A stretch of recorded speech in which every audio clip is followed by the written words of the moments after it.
19 వయసులో తిరుగుతానే ఉంటా. ఎందుకని ఈ వయసులో కారు వేసుకొని 4 గంటలు 7 గంటలు కర్నూలు వెళ్తాం. 7 గంటలు 6:30 గంటలు పట్టింది కర్నూలు ఉన్నాం 2 నెలల క్రితం. అక్కడ వాడు 7 లక్షలు 6.5 లక్షలు పోగు చేసింది. నేను 6.5 లక్షలు తీసుకెళ్ళా చెక్కులు. ఎవడో తెచ్చా 2.5 లక్షల రూపాయల చెక్కులు. ఎందుకు ఇస్తున్నాం అంటే పేదవాళ్ళు జాలి, మేము చాలా దాన ధర్మాలు చేసేవాళ్ళం, చాలా జాలి కూడా వాడు కాదు. నా కాన్సెప్ట్ నాకు ఉంది, చెప్తాను.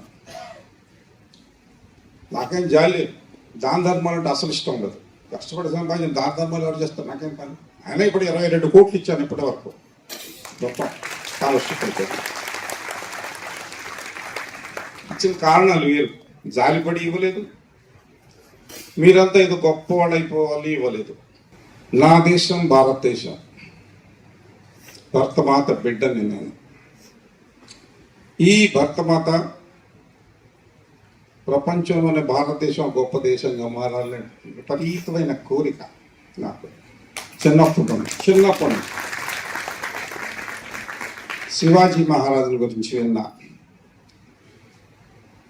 ఝాన్సీ లక్ష్మీబాయి గురించి విన్నా, సుభాష్ చంద్రబోస్ గురించి విన్నా, 23 ఏళ్ల వయస్సులో ఉరికమ్మ ఎక్కినటువంటి భగత్ సింగ్ గురించి చదివా,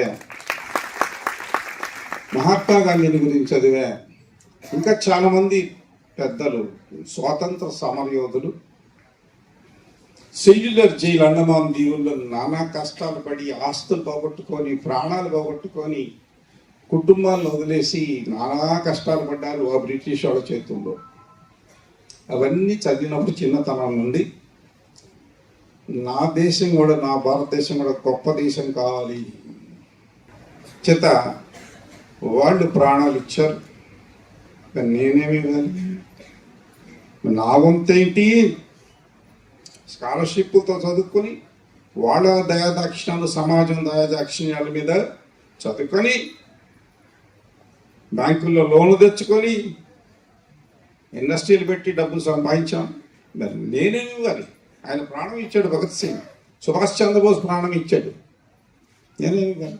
నేను కూడా ఇవ్వాలిగా భర్తమాత బిడ్డగా నా దేశాన్ని గొప్ప దేశంగా చేయటం కోసం ఉద్యోగాలు ఇస్తున్నాం.